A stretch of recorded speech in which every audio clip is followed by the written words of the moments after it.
Hi, everyone. Thank you very much for joining us today in another Tuesday discussion of Ayn Rand's essays. Today, we have one that may not be that known for you, but it's crucially important in today's context, but particularly the political context of tribalism. It's called The Argument from Intimidation. So, James, could you guide us? What is this essay about, and what does this argument consist of? The Argument from Intimidation. It's a 1964 article by Ayn Rand that appears as the last essay in her book, The Virtue of Selfishness. The Argument from Intimidation is really not so much an actual argument, but a means of avoiding argument and substituting any real argument, any real attempt at logic or evidence, marshaling evidence and logic on your side, and substituting that with psychological pressure, psychological intimidation. And so it's a psychological tactic designed to avoid any real argument. Does that make sense? It does. It does. So, right before this, before we went live, you were talking to me about more or less the context of the time in which this was written, and because right at the beginning she says we will be hearing this more often as the campaign starts. Could you guide us a bit more on what was happening then? This essay was published in 1964, which happened to be a United States presidential election year.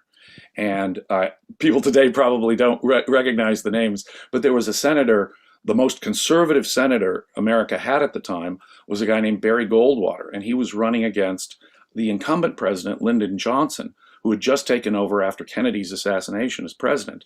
Lyndon Johnson was notorious at the time for nothing but a series of personal attacks on Senator Goldwater.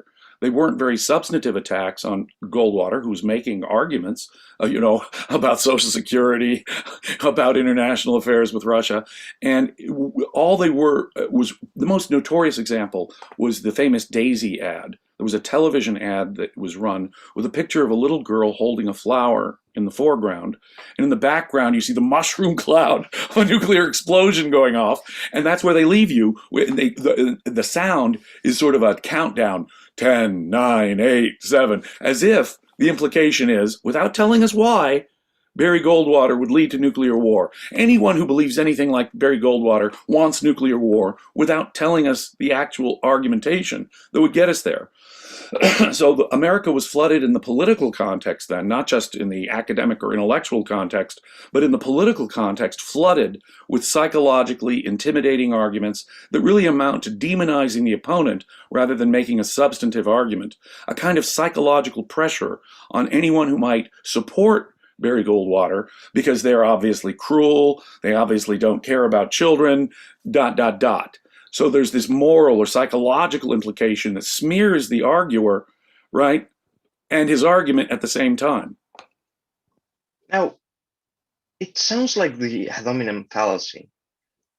In which way does Rand think this is different, and in which way does she think that this is similar to the ad hominem? Well, she does it, yeah, from the beginning she acknowledges it, very closely related to the well-known, known for centuries, logical fallacy of ad hominem, against the man. If a person makes an argument, the argument, I marshal evidence or have logic and I'm putting together my argument from the evidence and logic. If someone says, well, your argument is invalid, Mr. Valliant, because, you're a bad person somehow, or you're psychologically twisted. If they attack me, if they attack the arguer rather than the argument, it's a logical fallacy. Because you see, the same argument could be made by someone else, right? It has nothing to do with the argument. The argument in its own terms has to be refuted logically or factually. It is an invalid, fallacious argument to attack the arguer as a substitute for your argument. Ad hominem says, you're mistaken because you're a bad guy. It says, your argument is fallacious because... The argument from intimidation is not making an argument in that sense. It's not saying that it's the arguer who refutes the argument. It simply assumes that the argument is false. It arbitrarily starts by saying, and just insinuating or stating that the argument is wrong on the face of it, and that implies something wrong with the person making the argument. The argument is not only false, but that falsehood implies that the arguer himself is immoral or crazy. So rather than an argument that says, your argument is invalid because of the nature of who's making the argument, right? It's saying, we know the argument's bad, and it implies that you're immoral because you've made it. Only an immoral person would make such an argument. The form of the argument goes, an argument from intimidation. So strictly speaking, it's not an ad hominem fallacy at all. It's a totally different kind of fallacy, but they're psychologically related. They're closely related, and obviously, but they're very different fallacies. But they have the same psychological motive, as Ayn Rand points out. Now, one of the interesting things that she does in this essay is that she brings the story of the emperor's new clothes as a crucial example of this. Could you explain why this is an example of that? Most people may not be familiar with the Emperor's New Clothes story, that classic fable, Western fable. The emperor, of course, was being sold a beautiful garment, a set of beautiful garments. And, of course, they were non-existent garments, totally invisible garments. But the clothes salesmen were pretty clever with the emperor. They said, well, only the morally refined, only the good person, only the person with the high taste and highest ethical standards can see the garments. If you're a depraved, corrupt person, the garments are invisible to you, of course, Your Majesty. And the emperor bought in. He couldn't see the clothes, but he was like, pretended, oh yeah, wow, what a beautiful outfit that is. Oh, I'm definitely going to wear that. Then the story goes, he put on the invisible garments and marched through the streets of his capital. And of course, everyone else being intimidated, oh, they could see it too. And they could, oh, what a beautiful garment the emperor is wearing. Until some child, with the innocence of a child, points out, the moral innocence of a child, points out, the emperor's naked. And there it's the classic prototype of the argument from intimidation. The argument from intimidation relies on psychologically cowing the person based on their own insecurities and doubts about their own moral or intellectual or psychological status, right? They're sort of afraid and insecure. And it's that fear and insecurity about their position that causes them to, in effect, pretend or to turn their mind over to this person who's trying to intimidate them into believing it. And that's really how it works. The person attempting to make this pseudo-argument is relying upon the insecurities of the people around him. And it would take something like the innocence of a child to come along and cut through that to look at the facts. No, it's a classic example, isn't it? Definitely, and I think it's not the first time that we talked about the Emperor's New Clothes, but I cannot remember when we discussed it. I think Ayn Rand does use it, and I can't place it right now, but she does, in effect, say what I just said. She said, let me be. I think that she was talking about some philosophical proposition that had been accepted universally for centuries, and she said, wait a minute here, let me be the child in the story to proclaim that the emperor is naked, that philosophy is bankrupt, in effect. It may have been for the new intellectual. It may have been Faith and Force. I'm not sure where, but she does use the analogy in other contexts, at least one that I know of. Now, she mentions that there are two common ways in which this fallacy manifests itself. Could you explain these two? What are the two main ways in which the people try to hide the emperor is naked? Right. Sometimes it's a more direct assertion. Only an immoral person would ever advocate selfishness.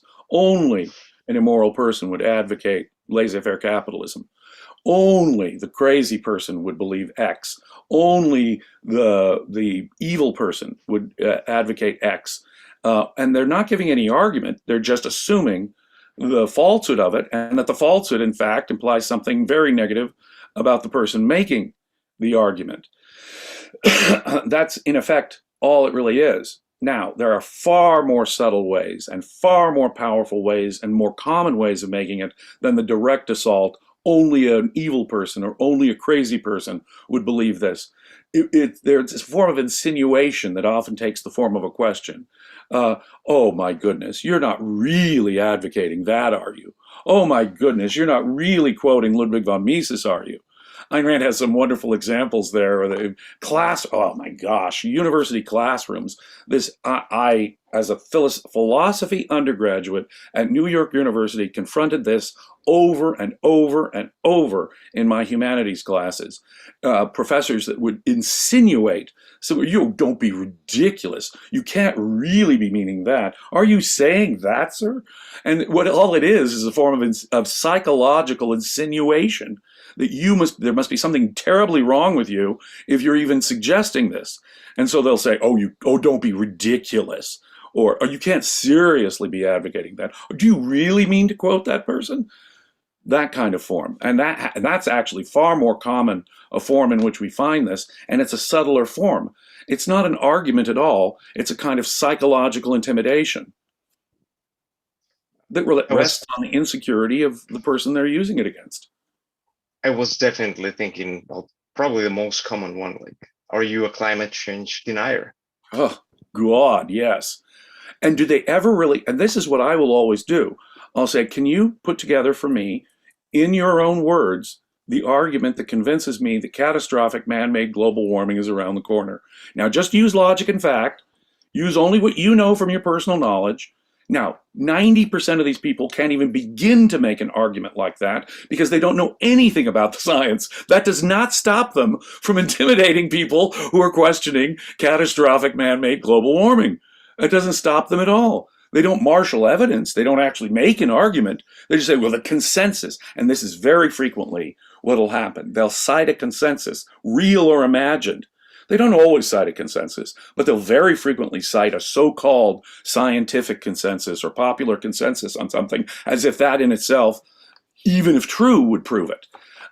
Because that's just, that's another fallacy, right? Another logical fallacy. A million Frenchmen can't be wrong, or a billion Chinese can't be wrong about something. Well, that's just flat untrue. But whether or not they cite consensus or not, typically you'll get in a global warming argument, an argument from a today, well, what are you, scientifically ignorant? What are you, only people who are primitive savages, only cowards? And that's the kind of thing you'll get. You're not willing to take on the issue, or you don't care about the planet, or etc. And assuming that the truth of their catastrophic claims, and they just assume it, and then assume that you don't care about the planet. So it'll come in the form of, don't you care about life on Earth? Don't you care about the future of the planet? Only people who don't care about life could possibly take your position. That is a form of the argument from intimidation. And it's not the fact that, I have no opinion about climate. I'm not, by no means I'm a climate scientist, but I think the crucial thing here is the fact that they aren't thinking first-handedly about this. So could you explain what is the psychological source stemming from this fallacy that this fallacy reveals? You know what it really comes down to? I think, well, on one level, people are afraid to admit ignorance. People are afraid to admit, if there is a suggestion that they're crazy or immoral, they're afraid even to go there. The real psychological cause of this is a phenomenon that objectivism had identified, something called social metaphysics. And by social metaphysics, Ayn Rand means you have surrendered your own judgment, in effect, to the judgment of others. What other people say and believe determines what you think about reality, determines what you think. Your metaphysics, in effect, you see, is determined by what other people think. It's not a question of your judgment at all. It's not a question of reality, obviously, either. So your judgment and reality are set aside in favor of going with the crowd, in favor of going with his, if you find yourself in a social group, going with that social group's opinion. And this is a common psychological phenomenon. I think we can overuse the concept social metaphysics. I think there are contexts in which we have to recognize that, taking into account other people's opinion, there's nothing wrong with that. But if you're going to substitute your judgment for other people's opinion, that's social metaphysics. It's this insecurity in the face of what others think. It's this fear of social sanction. It's this fear of not being accepted by a group. It's this insecurity in your own ideas vis-a-vis the ideas of others. That's the psychological root, by the way, of both most ad hominems and this sort of argument from intimidation. This is the psychological source of it. It really is. Person is bad somehow substitutes for the actual argument that needs to be made on the subject. And I think it has also to do a lot with, I think one of the reasons why it's so broadly stated in the culture is that there is a lot of tribalism out there. Could you explain the connection between the increasing tribalism in the country and this kind of? Well, see, if you're turning your brain over to others, if you have surrendered your reason and reality in favor of others, it's a question of what group of others we're surrendering our mind to. That's the only question. Are you surrendering your mind to an alleged academic consensus? Are you surrendering your mind to an alleged or to some particular group? And it's the group you identify with, right? It's the group you identify with. You know, Marx had his famous polylogism, where he had a wonderful way of dismissing any argument against him. Oh, wow, they're, middle class. They're a businessman. Therefore, that's bourgeois logic. No matter what evidence or logic they marshal, the mere fact that he's comes from the middle class, or the mere fact that he's a business person, means that we can dismiss his argument altogether. That logic can be dismissed simply because of that. That's a closely related phenomenon as well. And that argument of Marx will show up in various forms, right, as a form of argument from intimidation. Oh, well, of course. I've heard this about Ayn Rand. I've heard this argument about Ayn Rand. All of objectivism can be dismissed. Why? Well, the communists took away her father's business. She suffered. And because of her personal experience, we can't trust anything Ayn Rand says negatively about totalitarianism because she has a personal gripe against it. As if the personal gripe didn't have a factual basis and wasn't repeated thousands of times with other people in Russia. Talk about dropping the context, right? No, we can dismiss Ayn Rand because of her personal experience. She's got this inner hostility. It's her hostility to it. Dismiss her. She's got some psychological gripe against it. Therefore, any substantive argument she makes is bypassed. We don't even need to address it. And that's what the argument from intimidation is doing. It's bypassing an actual argument by means of psychological intimidation. Now, you've already mentioned some examples, but would you like to? I have one in specific. I was wondering if you have some other examples about this. Lots. The example we were discussing before, this term of leftivism, is a very interesting criticism that objectivists face. There are people who admire, people on the right in America, who try to use Ayn Rand and in a limited fashion admire Ayn Rand. Oh yes, we like some of what she says, but not all of what she says. And of course, these people tend to be right of center. So, and they will even sometimes adopt the title objectivist for themselves. And if you are a real objectivist, say, and you had real criticisms of Donald Trump's immigration policies, or Donald Trump's spending policies. He spent more than Obama did even before COVID. Jawboning the Fed to zero interest rates or something, or his tariff policies, his anti-free trade policies. If, as a sane objectivist, you criticized any of this from Donald Trump, right? His tribalism, these people, oh, you're not an objectivist, you're an leftivist. You see, it's a smear, it's an insult, saying that anyone who would criticize, in effect what they're saying is, anyone who criticizes Donald Trump is not a real objectivist. Isn't that what they're saying? And so they're bypassing the arguments that, of course, real objectivists have for increased domestic spending or for tariffs or for bad immigration policy or a Fed policy of zero interest rates. Instead of looking at the substance of the argument that a real objectivist would have in their criticism of Trump, they're dismissing any objectivist who would criticize Trump with a derogatory term, which means you're just nothing more than a leftist, without making an actual argument. And I think that the crucial thing here is the issue of form rather than content, right? Exactly. Because I think there can be issues or things that are truly reprehensible, and the issue is not that, and they can still be used as an argument of intimidation. For instance, I'm thinking I really hate the people who after all the science, they criticize vaccines, but saying, "Oh, are you an anti-vaxxer?" Only anti-vaxxers would say this. I think that's crazy. Oh, they're wonderful terms. You're a climate denier. You're an anti-vaxxer. No, look, I got the vaccination. I just don't think that everyone by law should be forced to take the vaccine. They're two separate issues. Oh, well, you're anti-science. You're an anti-vaxxer. No, look, I got the vaccines myself. That doesn't fix me. Because I'm against the mandate, the government forced mandate. Therefore, I'm against science. I'm anti-science. I'm some kind of primitive medieval because I don't want the government to force it down force children to take this vaccine, right? So, yeah, that's exactly what goes on here. Ayn Rand makes a very, very important point here. She makes clear that she's not talking about genuine moral arguments. For example,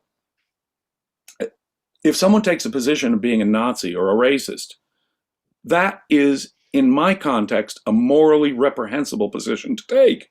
But I have an argument for it. I can actually tell you why it is morally reprehensible to be a Nazi in today's context. I can tell you why it's morally reprehensible. So argument from intimidation is not simply invoking morality. It's not simple. There could be times when you say an argument does suggest evil. That's not what she's talking about here. If you have the argument to back it up, we can come to moral evaluations. In fact, morality is implicit. In fact, moral judgment is mandatory when you see a clear moral judgment. You got to make it. Ayn Rand makes that point strongly in this argument, in this article. What she's saying is that, in effect, that's all being bypassed.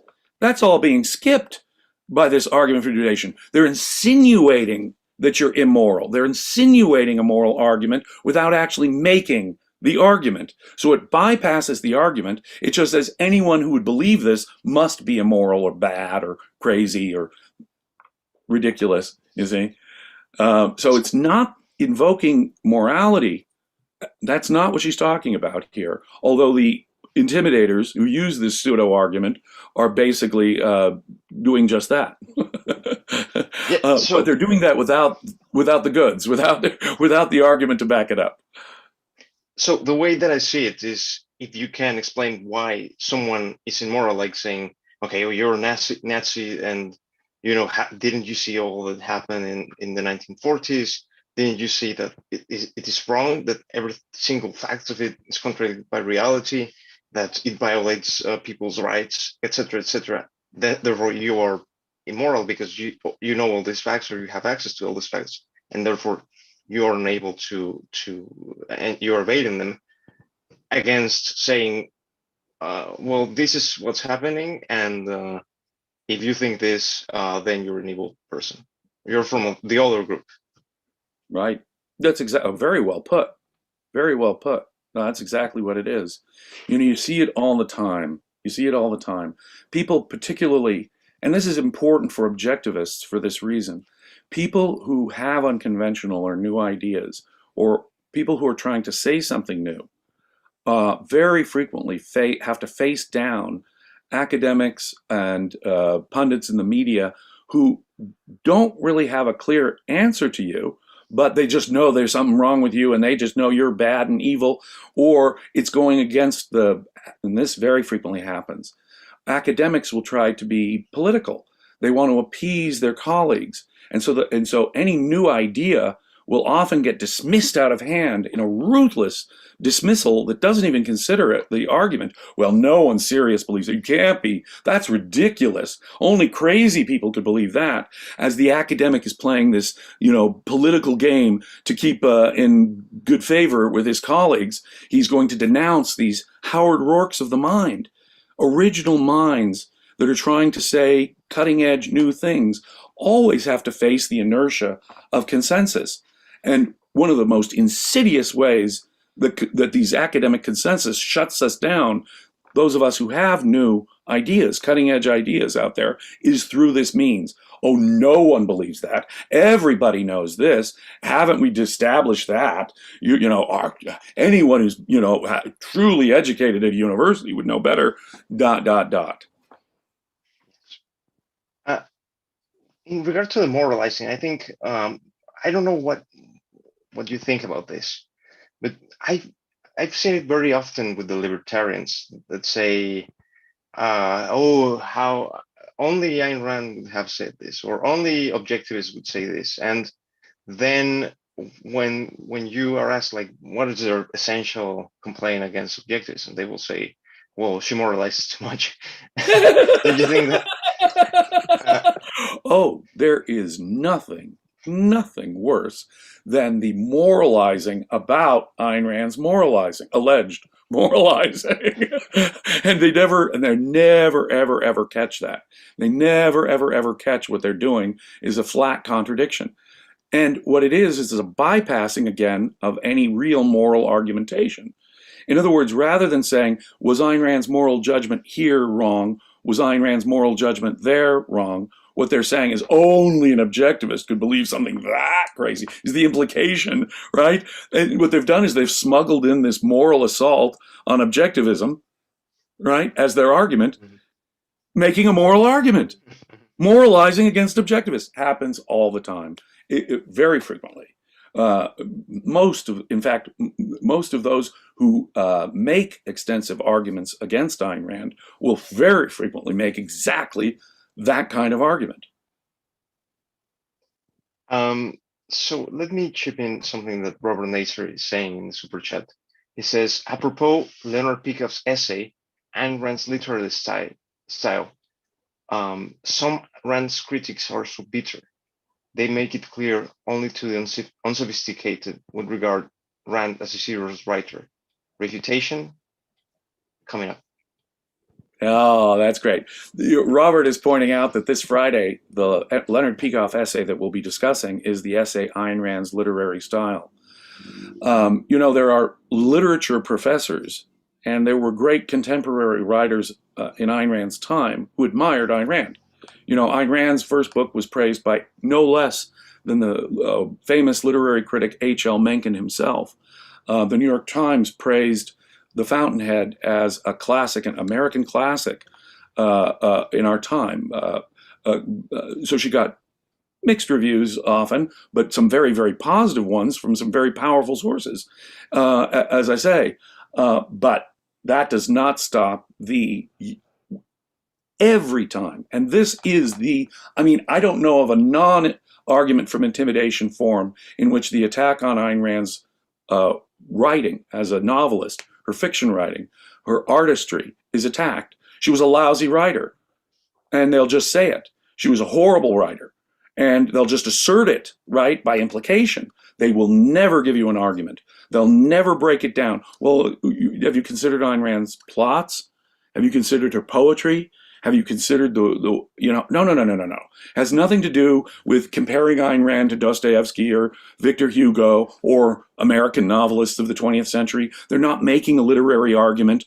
The literary argument that we're going to be making on Friday, by the way, if you tune into our discussion of Leonard Peikoff's essay on Friday, we will refute that, as Robert says. But only good people attend to Friday's discussions. Yeah. The truth is that when Ayn Rand is attacked as a writer, it is 99.9% of the time, in my experience, sheer argument from intimidation. They never put A plus B plus C. You know, a lot of these people I know are literary deconstructionists, I guess, and so they have absolutely no basic argument to make in any event. They're just emoting, and that's what it is. It's just an emoting. I hate Ayn Rand. Therefore, Ayn Rand is a terrible writer. I'm not going to analyze her in a literary way like I would other writers. And it's just simply an emotional argument coming from these so-called authorities by implication, and it's typically in the form of only the most unsophisticated, only the unread, only people who aren't into, understand modern literature could ever appreciate Ayn Rand as a writer. That's the most common form in which you see it. Absolutely. Absolutely. I mean, in chat, they were asking if there will be a Q&A session. You can ask questions in the super chat. There won't be a Q&A session as such, but one of the nice features of super chat is that you can ask questions and we will answer them live. So in regard to art, I think she mentions modern art being sustained solely on this fallacy. 20th century art, especially by the 1960s, it was a giant fraud, in effect. Here you have basically an entire field that had been taken over by argument from intimidation. You walk into a contemporary art museum, you see a big orange circle, let's say, and that's it. You've got a big orange circle. And you've got the best art critics in Britain and the United States falling over themselves to make these arguments about what splendors, as how Ayn Rand puts it, this work of art consists of, when it's really just nothing, or it's just a smear, or it's just one geometrical blob or something, and they're calling it the greatest art ever. Now, that's the emperor's new clothes writ large, isn't it? Contemporary art, it was never popular. The masses who consume art never really liked it. It was really only for these elite literary critics, or artistic critics up here who were, artistic critics up here who were talking about the visual arts, right? And only to these people who, the American writer Tom Wolfe wrote a clever book about contemporary art back in the 60s called The Painted Word. And his whole point was, well, geez, the painting should stand on its own. It shouldn't need books and essays. And I don't know how you write books and essays on a blob of orange, but they need books and essays to explain to me the meaning, and I can't even appreciate it without all these books and essays. But when it comes to defending it, or you saying, wait a minute, I don't get this blob of orange. Oh, well, obviously, Emperor's New Clothes, you're blind. You don't have the developed, sophisticated eyes, that would be able to see the superior art. Oh, this is superior to Michelangelo.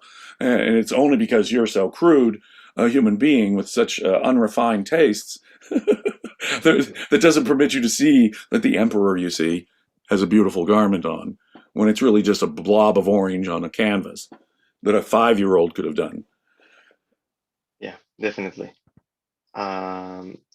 If the audience is interested in these concepts of art, we will talk a bit more about romanticism in a couple of weeks.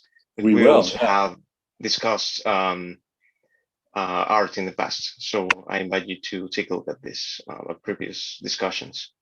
It's amazing how all these discussions integrate with each other too, right? It's really astonishing. Ayn Rand's thought is so thoroughly and properly integrated that that each one of these essays relates to multiple other essays of Ayn Rand's. There's no question about it. As objectivists, though, as people who are in effect on the outside of the academic consensus of today, we have to be particularly acutely aware of this tactic that is so often used against us to dismiss us out of hand, right? And it's, typically, selfishness, laissez-faire capitalism, not Ayn Rand. And they'll just, and that's all they'll need to say. You don't really believe in laissez-faire capitalism. You don't really believe in selfishness, do you? And Ayn Rand, you don't believe that nut, do you? It's all intimidation, bypassing any actual argument. They don't want to marshal logic and evidence for their position. They really can't. In most cases, as I find, they're just psychologically cowing you with their authority and assuming your insecurity about your position. Now, I want to talk about the cure, but first, I think she mentioned something on the nature of there has been no era in which it has been so extent like this. The use of she says that it has been present, but that in no era it has been so present. So I was thinking about the Middle Ages in the particular context of God and God-related issues, like oh, that's a heretic, or I don't know if there were other issues back then. Don't you think that maybe in the Middle Ages it was also very prevalent, at least? Well, Ayn Rand does say in the essay very clearly that it's always been around and it's been used for a long, long time in various ways and forms. And she is making a sort of a comparison here. And she says maybe never before has it been used quite so much as in our time. And I think there is a basis for saying that, even against the medieval period. Not that the medieval period was more tolerant, it was less tolerant. But they didn't really have to make arguments from intimidation so much because they could just burn you at the stake, right? Today we have we have more free speech, we have more democratic societies, we have a more, let's put it this way, advanced academic set of authorities, which are pretty much like the medieval church in some ways, in some contexts. They act like it, but it's a different context. And so we use not we, I hope, but people use this argument far more frequently in our time because we live in a world of debate, discussion, relatively free speech in some places, relatively democratic societies in some places. And so they have to use intimidation, psychological intimidation against their opponents because they don't have the stake on which to burn people, the prison in which to throw people, or the torture rack on which to put people. I mean, it was maybe the argument ad veracundium, right? The Yeah, fallacy ad you don't veracundium. need an argument Sorry, from ad intimidation if you can vacuum. use physical intimidation, right? Yeah, sorry. An argument from intimidation. Wow, no, skip the argument. Let's just put him on the rack. Yeah, ad vacuum. I forgot the name. Ad baculum. That's it. Argument from a club. Argument from force, in effect. Um, so, what is the cure for this? Uh, and yeah, what is the cure for this? And maybe I have a related question to that. Well, that is really the thrust here of her argument. When an objectivist or a student of objectivism or an admirer of Ayn Rand faces this kind of shoddy psychological intimidation tactic, what's vital is that they have the confidence in their own conviction. And there's no substitute for knowing what you're talking about. So the solution is learning. The solution is becoming confident in what you believe, knowing why you believe, being able to marshal the evidence, being able to put it together logically, having your knowledge and the facts integrated. Once you've got that, and of course, Ayn Rand's epistemology provides us the methodological grounds on which to have confidence in our beliefs and our assertions. We can know some things with clarity, and Ayn Rand's epistemology demonstrates how. So it's that kind of homework that we need to do. We need to get square on our methodological foundations. We need to know our arguments.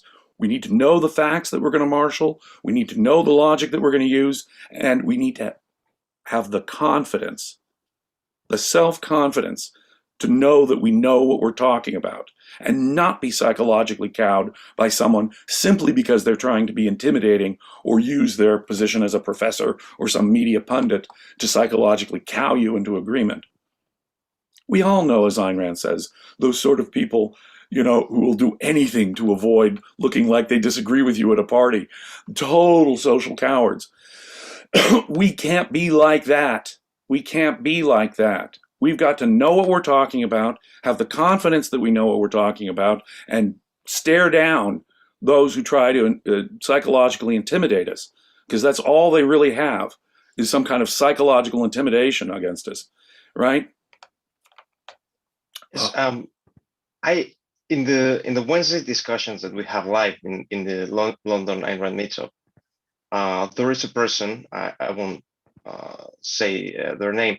But I think this person is not an objectivist. But one of the things that I like the most when we interact is that this person just brings a lot of interesting questions. No, not a lot of interesting questions.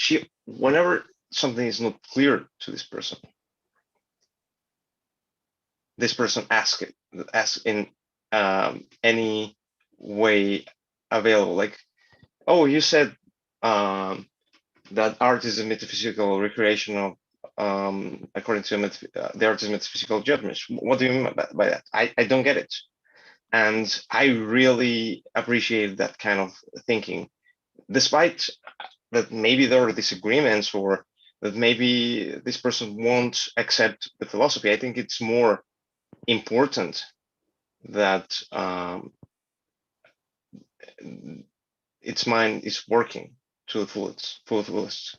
Absolutely. When I find myself, to give you an example in my own field, it's not directly related to objectivism, but I have Creating Christ, one of my books, talks about the origins of Christianity. When I interact with people who disagree with me, when I engage with them, my attitude is, well, you're not aware. Obviously, you're uneducated. Oh, obviously, you're morally depraved, or obviously, you're not psycho. No, no, no, no, no, no, no, no, no, no, no, no, no, no. First of all, it's invalid. It's not an argument. It doesn't help my position. Secondly, it's not going to engage and interact at all. No, the way I do it is like the way your female interlocutor there does. I ask pointed questions.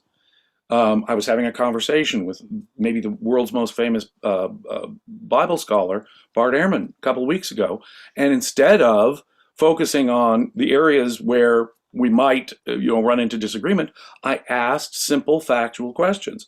Well, in your view, aren't the passion narratives of the Gospels sort of fictional allegories designed to exonerate the Romans and blame the Jews for the crucifixion of Jesus? Yes, I agree with that point. And see how much more juice I can get from him just simply by asking a factual question. Use his expertise to get us at least that far.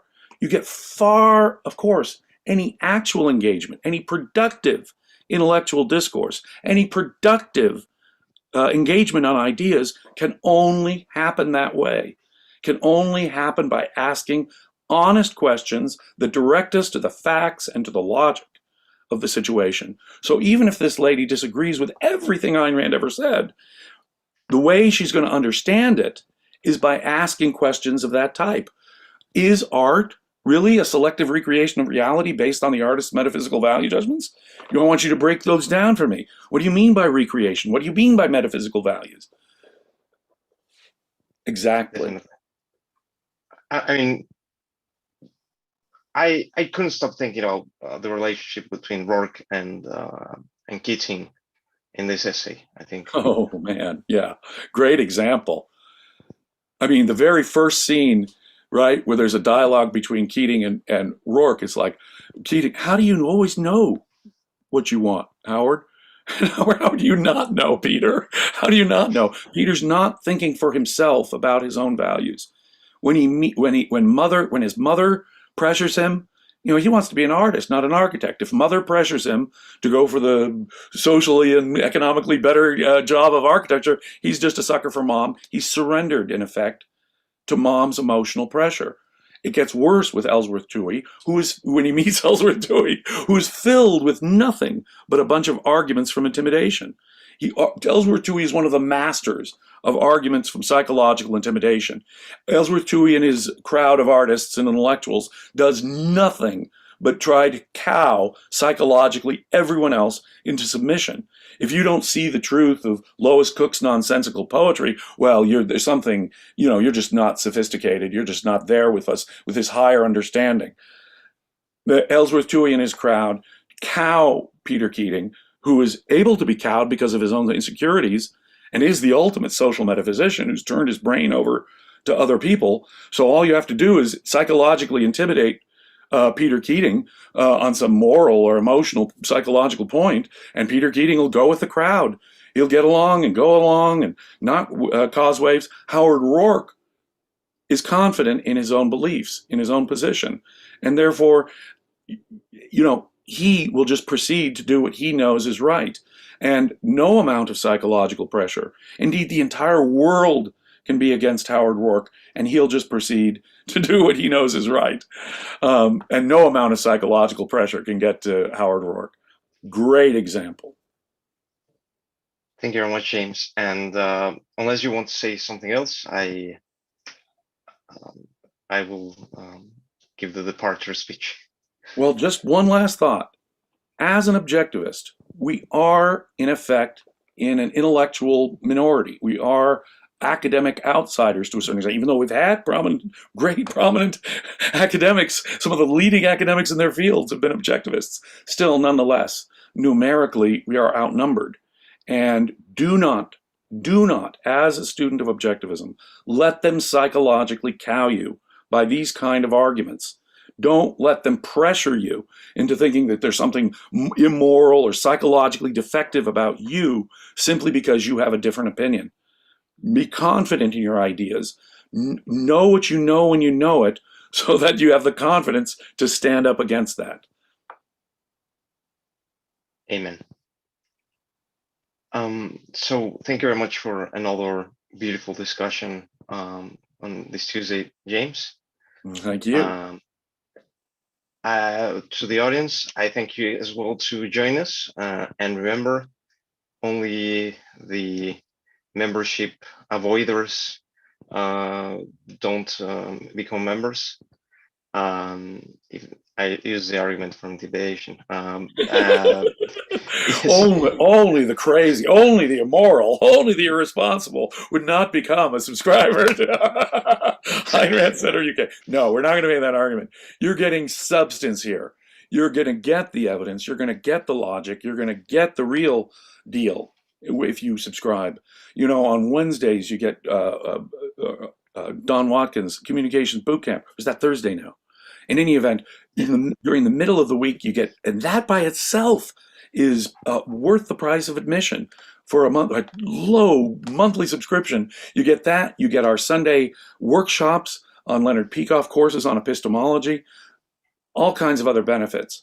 So please do consider, because if you appreciate this kind of content, please help us keep the lights on around here, and hit like, hit subscribe, hit share, and most importantly, consider becoming a paid subscriber. Subscriptions start as low, I think it's even getting lower, but as low as £10 a month. So please do consider becoming a paid subscriber. There's all kinds of benefits, and you'll be helping spread these important ideas. Definitely. Thank you very much, James. And thank you for Teresa Dean for the last moment super chat. Well, thank you, Teresa. See you next Take week. care.